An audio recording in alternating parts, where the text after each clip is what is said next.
Pemirsa, seorang wanita dengan membawa senjata api jenis FN, ini adalah senjata pistol, mencoba menerobos masuk ke kawasan Istana Kepresidenan Jakarta. Aksi nekat pelaku dihentikan petugas Polantas yang sedang bertugas di dekat gerbang istana dan Pas Pampres. Wanita muda bercadar ini diamankan polisi dan anggota Pas Pampres di depan gerbang utama Istana Negara, Gambir, Jakarta Pusat pada pagi tadi. Wanita yang tidak membawa kartu identitas ini sempat menodongkan pistol ke arah anggota Pas Pampres yang berjaga di depan istana. Aksi nekat pelaku kemudian dicegah anggota Polantas dan merebut pistol dari tangan tersangka. Selain satu pucuk senjata api jenis FN, petugas juga menyita telepon genggam dari dalam tas pelaku. Untuk menjalani pemeriksaan lebih lanjut, pelaku dibawa ke Polda Metro Jaya. Kepala Staf Kepresidenan Muldoko mengatakan pelaku saat ini masih diperiksa oleh Polda Metro Jaya, belum diketahui pasti motif pelaku. Muldoko menegaskan Pas Pampres tidak kecolongan dalam hal ini karena pelaku berhasil dicegah masuk ke kawasan istana. Dan juga pengamanan ring sudah dijalankan dan kenapa ketangkep ya karena itu menunjukkan bahwa kita punya kesigapan tinggi. Berikutnya yang kedua ini juga bagian dari awareness kita kepada masyarakat bahwa hal-hal seperti ini ternyata jangan diabaikan. Kita harus waspada ya. Berikutnya tadi seperti yang disampaikan oleh Pak Kabar Eskrim, saat ini sedang didalami motifnya apa dan seterusnya. Dan apa itu siapa sebenarnya yang ada di balik itu dan seterusnya ya, kenapa mesti kesini dan seterusnya, itu kita sedang dalami. Motif seperti yang saya sampaikan tadi sedang didalami, identitas sedang kita pastikan melalui teknologi face recognition, melalui sidik jari elektronik. Dan kita tentunya melakukan wawancara secara langsung. Sehingga kita dapatkan identitas yang bersangkutan secara tepat berdasarkan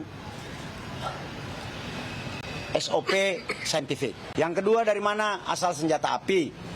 Kita akan melibatkan laboratorium forensik untuk melakukan uji balistik. Apakah ini senjata api pabrikan atau ini senjata api rakitan.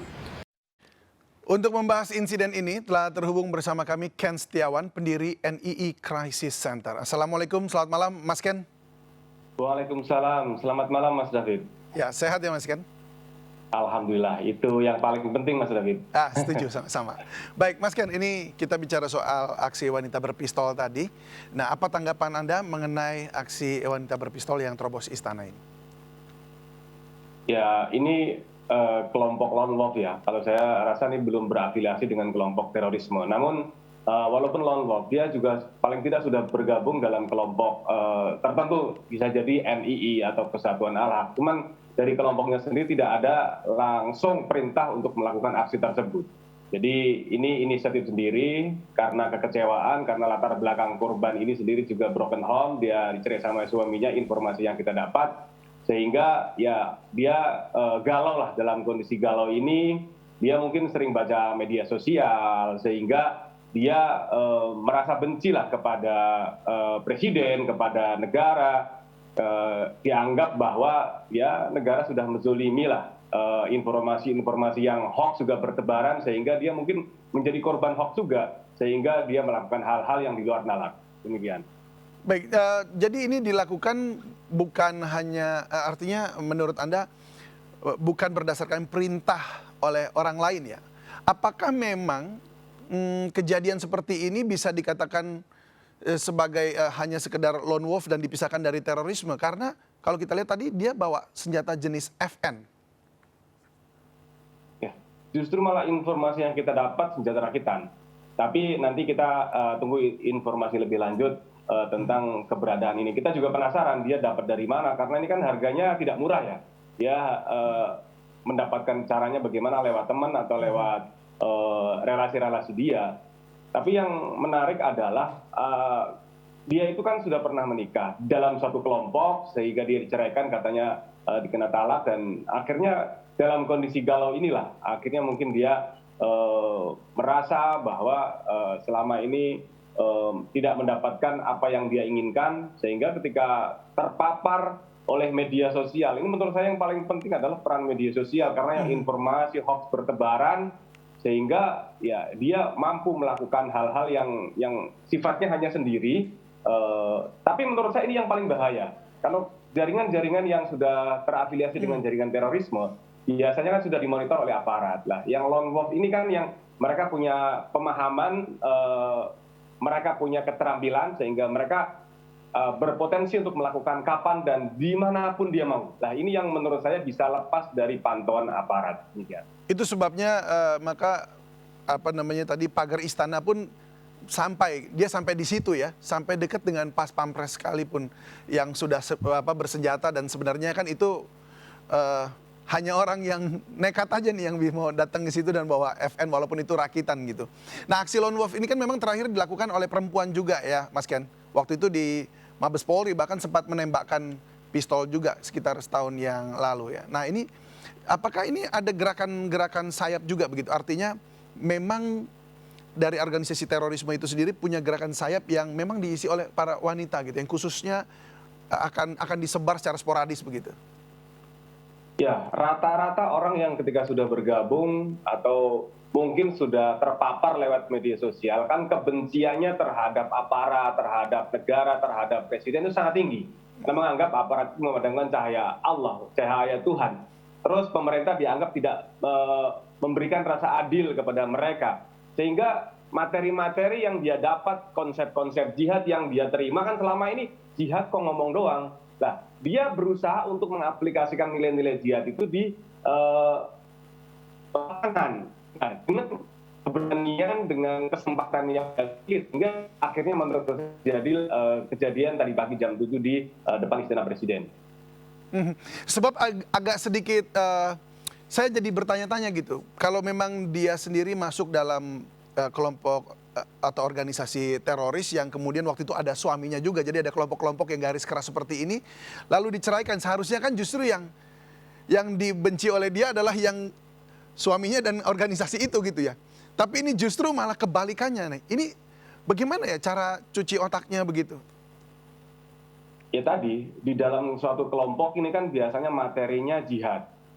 Nah, dia mungkin mendapatkan persoalan, sementara dia tidak berani melawan, yang dia inginkan akhirnya jihad itu kan perang. Ini kok nggak perang-perang?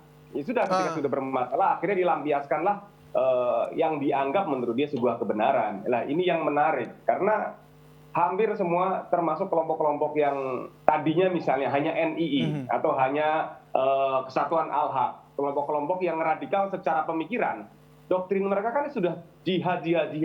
Akhirnya juga yang berpotensi juga direkrut oleh kelompok lain. Ini juga kita perlu dalami apakah dia memang hanya terpapar secara pemikiran saja atau memang sudah loncat naik kelas menjadi teroris karena dia bergabung walaupun mungkin belum lama tapi mendapatkan materi-materi jihad yang jihad itu jangan ngomong doang, jihad itu harus aplikasi, amaliyah, dan dianggap ini jihad yang paling utama. Ini berbahaya sekali.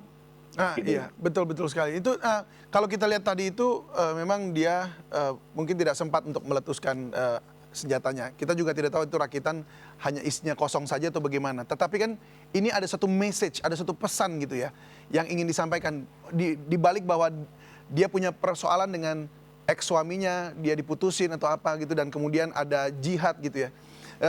Tetapi ini kan seperti ada message gitu ya ke masyarakat. Kira-kira biasanya seperti ini apa yang mau disampaikan oleh kelompok seperti ini, lone wolf seperti ini? Yang jelas dia sudah berhasil untuk membuat rasa takut di masyarakat. Jadi dia sudah berhasil memberikan sebuah opini bahwa mereka eksis, mereka ada, dan bisa jadi kelompok teroris yang sesungguhnya melihat ini sudah muncul, masyarakat terprovokasi, akan melakukan aksi yang sesungguhnya. Jadi ini semoga jangan sampai terjadi. Khawatirnya ini malah justru menjadi awalan. Karena kita tahu radikalisme yang mengatasnamakan agama ini selalu mencari momen. Dan ketika negara dalam kondisi konflik, itu dia jadikan sebagai peluang untuk mereka untuk melakukan provokasi-provokasi agar masyarakat ya cenderung mendukung mereka, begitu. Kalau dari mungkin informasi yang Anda dapatkan, sepengetahuan Anda, apa sebabnya perempuan-perempuan mau melakukan aksi yang seperti ini? Kalau kita lihat dari pelajaran tahun sebelumnya kan juga wanita juga. Ketika saya bergabung, justru mentor biasanya yang dilakukan oleh kawan-kawan ini menjadi menarik wanita. Perekrutan juga lebih menarik wanita menjadikan sebagai garda di depan. Karena memang semangatnya luar biasa. Ketika sudah bergabung, apalagi wanita yang sudah menikah, ini kan punya ikatan yang lebih kuat. Walaupun ya ketika dia melakukan aksi kadang-kadang hanya ini sendiri. Tapi ketika sudah menikah ini kan dia harus taat sepenuhnya kepada suaminya. Orang tua, lingkungan itu ditiadakan. Jadi akan lebih ikatannya. Lebih dia kuat sudah begitu ya bergabung di sana. ikatannya ya? Jadi pernikahan sebagai ikatan biasanya. Dan biasanya nikah itu nggak perlu izin orang tua. Nikah hanya dilakukan oleh kelompoknya. Untuk kelompok-kelompok radikal seperti NI. Seperti itu. Baik, kalau dari pandangan Anda sendiri, yang terjadi tadi siang itu apakah termasuk pihak kepolisian lalai begitu atau kecolongan seperti itu? Saya melihatnya kalau ini lone wolf, kita tidak menyalahkan aparat, tidak menyalahkan pemerintah. Karena kelompok seperti NII misalnya atau Kesatuan Al-Haq, jangankan aparat, jangankan pemerintah, keluarga sendiri yang terpapar saja, itu kadang tidak tahu, hanya melihat paling penyimpangan perilaku, dia mau menjadi aneh atau mau menjadi lebih frontal kepada pemerintah, menjadi orang yang kritis terhadap pemerintah, paling begitu. Tapi secara pemikiran banyak keluarga yang tidak tahu bahwa salah satu kerabatnya itu terpapar. Ini menariknya, karena mereka berusaha menyembunyikan jati diri supaya lingkungan tidak mengetahui apa yang mereka lakukan sesungguhnya. Iya, ini menarik sekali. Artinya memang dilakukannya secara diam-diam dan undercover seperti itu ya, di bawah tanah. Nah, kalau dari pernyataan Anda tadi, apa yang ingin Anda sampaikan kepada masyarakat, khususnya orang tua atau keluarga yang ya kira-kira ada di lingkungan yang cukup keras begitu ya, artinya cukup ada orang-orang radikal begitu di sana? Ya, kita berharap masyarakat tetap waspada karena mereka bisa jadi ada di sekitar kita. Karena mereka berusaha untuk berkamuflase, menyembunyikan jati diri. Bahkan saat ini banyak organisasi-organisasi yang teridentifikasi radikal itu menggunakan kegiatan-kegiatan sosial, misalnya Yayasan Yatim Piatu, Yayasan Duafa, mereka lewat kotak amal. Kemarin banyak kita jumpai penangkapan terorisme, termasuk yang berlatar belakang kotak amal seperti Yayasan ABA. Ada 6.200 kotak amal yang disita oleh Densus 88 yang terafiliasi untuk membantu untuk pendanaan terorisme. Lah ini kan bahaya. Mereka kegiatannya kelihatannya bagus, membantu, tapi ternyata dana-dana yang diperoleh untuk membantu pendanaan terorisme. Ini kan akhirnya masyarakat menjadi terhadap organisasi yang betul-betul membantu masyarakat, akhirnya wah jangan-jangan semua menjadi terorisme. Akhirnya organisasi yang betul-betul tercoreng.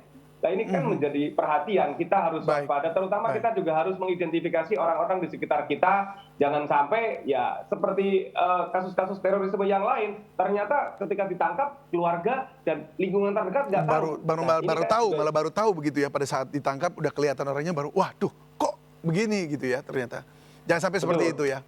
Dan untuk pemerintah kita berharap juga aparat meningkatkan kewaspadaan karena ini kan jelang tahun politik, kita berharap jangan sampailah kejadian-kejadian yang buruk terjadi karena memang mereka menggunakan kesempatan ini untuk memprovokasi masyarakat, untuk membuat rasa takut bagaimana supaya masyarakat ini terpecah belah.